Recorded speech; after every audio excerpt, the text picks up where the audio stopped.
we're going to be doing a meta tier list post Valiant Smashers. Valiant Smashers is the brand new set that just released last week, and we're going to be going over its potential impact in the format. So let's get started. We'll just quickly go over the tiers that we have. So we're going to have tier 1. These are going to be the best decks to play in the upcoming format.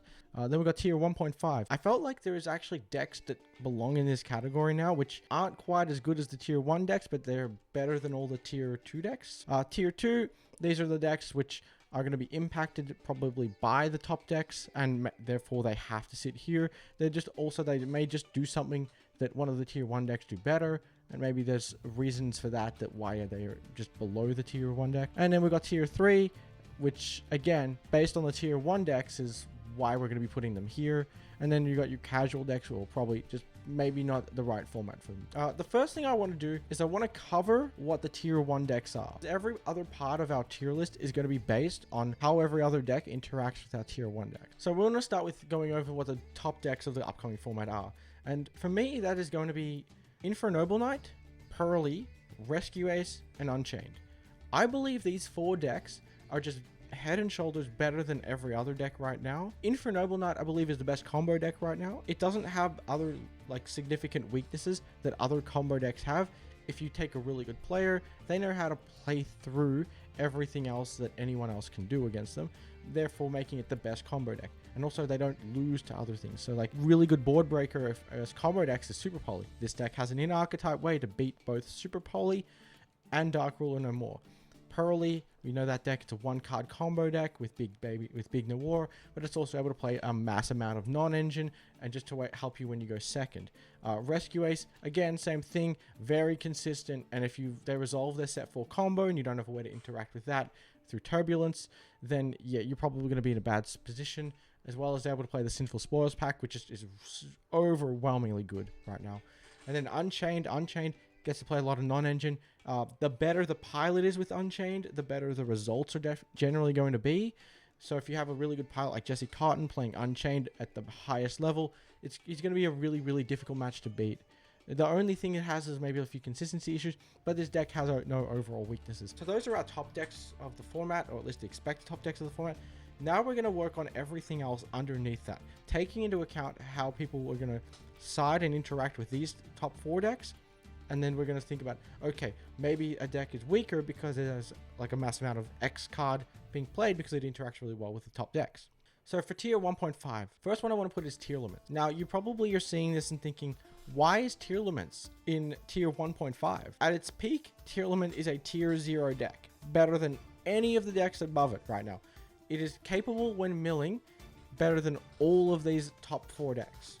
However, its variance is just so high that it can be the absolute tier 0 deck of the format when you mill well, but it can also be just an absolute table 500 deck when it mills bad. There's such a wild swing when playing tier limits that I can't put it any higher than tier 1.5, but it is a really good deck, and when it resolves full combo, it's great. It also has a really good matchup versus Unchained, which is one of the top 4 decks. It can be very powerful versus Rescue Ace. It's able to play great board breakers like Super Poly, but there's not a lot of room for non-engine. So tier limits right now, I'm just going to set it 1.5. I think this is really where it belongs. I don't think there's any way to change that unless you bring back some of the old tier limit stuff or give them another mill engine. The Horus cards are excellent. That's another point of non-engine it can play. However, again, it's not enough to make the deck consistent because it's just so restricted right now. Mannadium. You're probably thinking, why is this in tier 1.5? This is an absolute tier 1 deck. Well, Infernoble Knight is a better version of Mannadium. Infernoble Knight has the ability to play through cards like Droll and Lockbird.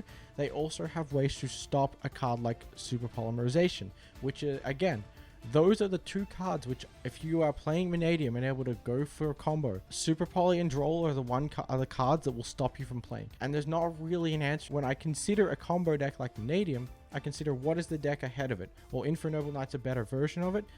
Unfortunately, that puts Mannadium at tier 1.5. Still a very strong deck. I still love it. I think it's one of my best decks to play. But again, I have to say it's not as powerful as Infernoble Knight. Then we have Labyrinth. So Labyrinth to me is a really good tier 1.5 deck. I don't think it's a good tier 1 deck. I've been harping on that for ages with Ariana. However, the results just haven't been there. That being said, again, much similar to tier limits, this deck has a potential just to go one of the craziest turn 1 setups, or turn 0 setups with Ariana, where you could just absolutely blow your opponent out by using a turn 0 trap card, like say D-Barrier, Parma Cannon. Some of the most absurd, oppressive traps you can activate on turn 0. But again, it's Labyrinth, so a new deck, Centurion. I believe Centurion is actually a really good tier 1.5 deck. We're seeing a lot of results with the deck now. It's very small condensed engine, so you have a lot of slots for the non-engine. But when you go first, you're able to set up like the King Calamities lock. You have to have a hand trap to beat it, otherwise you're probably going to lose.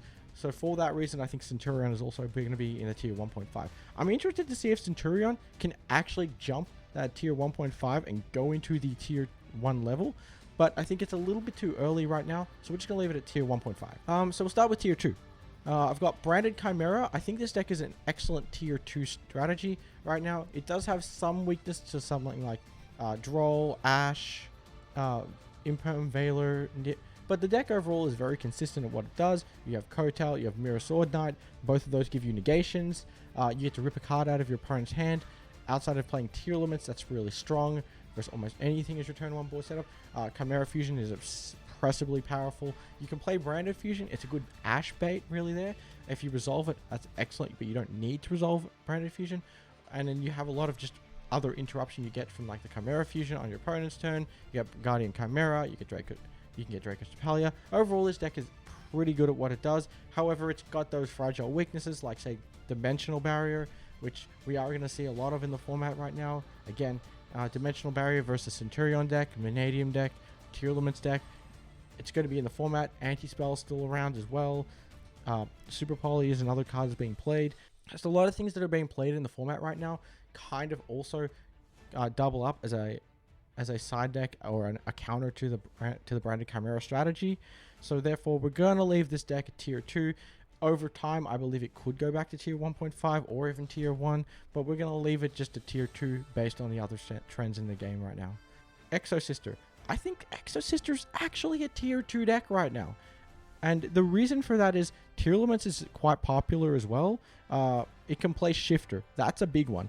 If a deck can play Shifter, I feel like you're automatically going to be in a tier 2 strategy just because Shifter is such an absurdly powerful card. I mean, think about this. Shifter versus the Infernoble Knight deck kind of screws them over. Tier Limits obviously don't like it either. But also, like, you just completely shut out the graveyard. If any one of your opponents use graveyard reliant cards, kind of going to hurt them a little bit. And yeah, Exosister, if they go first, they're going to set up a pretty impressive board with their Exceed monsters. They're going to be like negations and interactions and interruptions, as well as they're going to have their 2 trap sets up. Plus, they can also play Floodgates. And did I mention they can play Shifter? Next, we have Fluanderees. Flu is still tier 2.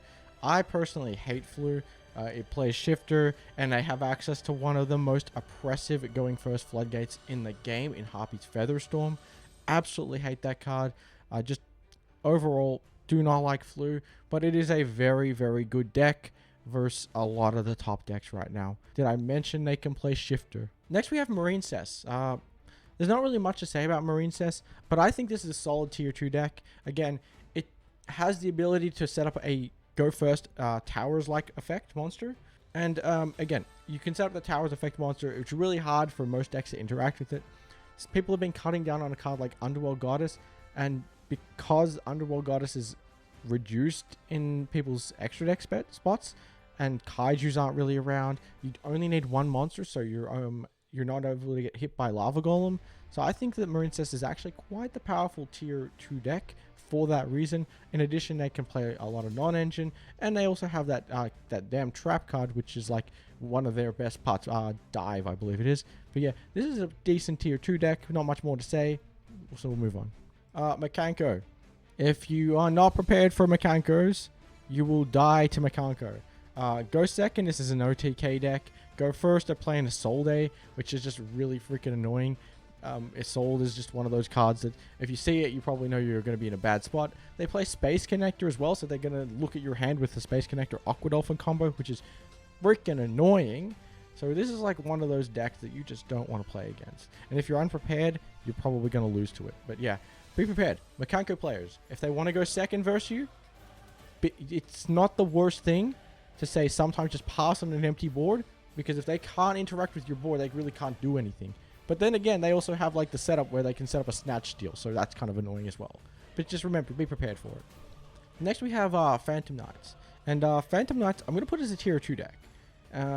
While I don't like this deck too much because it does lose to stuff like Dweller, Shifter, Bestial, DD Crow, which are all being played in the format right now, the thing about this deck that I do like is it is capable of playing all of the broken engines. And what I mean by that is it can play the Horus engine, it can play the Adventure engine, you can play Fenrir. I think it can even use the Dark Witch Sinful Spoils engine as well. So when you can play all of the broken engines in one deck, maybe that's something you want to consider moving forward, that this deck actually is really good. Next we have the Resonator deck. Again, yeah, the Resonator deck, I actually think it's really good. Another structure deck, archetype deck, whatever you want to call it, that I think is just really powerful in the fact that it has a lot of good one-card combos. Sure, it does die to stuff like D-Barrier, calling Synchros. Shifter does hurt this deck. That's one of the weaknesses. I think this deck just is hindered by a lot of hand traps. But yeah, you can still set up a lot of decent boards, like the Hot Red Dragon Archfiend level 9 that gives you an Omni Negate. So if your opponent does go Dark Ruler, one thing you could do is you can flip the trap up and then chain the level 9 Synchro Hot Red Dragon to negate the Dark Ruler, because you're not responding directly to the Dark Ruler anymore. Or the same works for the Evenly, so you get an Omni Negate as well, plus you get a bunch of interaction. And it's just really oppressive as well. So if you let them just snowball into advantage. Next is Salamangreat. Salamangreat, since they've got the new support from the Salt Burning Duelist pack, has been excellent. I still think this deck is actually quite oppressive as well when it goes off, playing against good pilots. It's not the same as the old Salamangreat, where it's like, oh, better hope you don't have Nib. No, they can play through Nib if they do it right, which a lot of them do. They can also give you a monster onto your board. They can play floodgates like Rivalry, Gozen, whatever they want to do, lock you out of the game. They have a lot of extenders now as well, and also as well, they still have the same old counter trap and the destruction trap, Rage and Roar. So that's another thing to remember, that this deck, although it doesn't play like old Salamangreat, it still has the tricks and the tools that old Salamangreat had. And then we have Vanquish Soul. Vanquish Soul is just still an epitome of a mid-range deck. They are able to play a lot of good non-engine, but again, remember what we said earlier, how Exorcister and Flu can play Shifter? Well, this deck can play Shifter too. So again, it's automatically tier 2 because it plays Shifter. But yeah, it can play all the other hand traps like Ash, Veiler, Imperm, Nib. They've got a very good engine. Like their engine is like just snowballs advantage. They can play Fenrir as well. But yeah, really good tier 2 deck. And yeah, did I mention it can play Shifter? So that's it for all of the tier 2 decks. Now we'll move to the tier 3 decks. So I'll start with the Adventure Synchron deck, or this just Synchron deck in general. It's not the Resonator deck, it's the Synchro deck, which is a little bit different. I think this deck is astronomically powerful when it can go off, but the problem with this deck is it literally loses to every single hand trap in the game. You name it. Nib, Shifter, Droll, Ash, Imperm, Veiler, just everything. And then plus board breakers like Dark Ruler really hurt this deck. Super Poly can also really hurt this deck. I don't really think it's got this representation that's where it wants to be. I would say there's just better options to play than this deck. But hey, if you want to have some fun at like a small regionals or locals or whatever, take this deck. It's really fun. Altergeist is one of those other trap decks that I would say, again, better options in the format if you want to play a trap deck. It does have a little bit more resilience since the Duelist Nexus support, but again, I don't think it's going to be very good. I think there's better options. Just probably choose to play something else if you want a chance at competing at events. Next is Dark World. So my issue with Dark World is I think Dark World is absolutely capable of being a tier 2 or tier 1.5 deck. But you know what the issue is with Dark World? A little card called Droll and Lockbird. Everyone is playing Droll and Lock, and that bumps Dark World down. Even if you can get the Gen and Ken combo, you get Drolled, you probably lose the game. Oh, and did I mention a lot of decks can play Shifter right now? Next we have Drytron. And I wasn't going to put Drytron on the list, but again, I think it has a spot at tier 3. But for a lot of the same reasons that Dark World is in this spot, is the same reasons that Drytron's in this spot. Punk Gold Pride. I think this deck is actually pretty decent. It does set up a Punisher, but again, has a lot of those weaknesses that every other deck in the format does. Where Shifter hurts them, Droll hurts them, Nib can absolutely hurt them, and then people are still playing back row wipes like, say, Evenly Matched it very sparsely, but they're mainly playing Duster and Lightning Storm as well, which can kind of hurt this deck. But obviously, if you're able to set up a Punisher, that can sometimes seal the deal. But outside of that, I wouldn't really choose to play this deck. Kashtira should be dead, but it plays Shifter. It has still got Fenrir.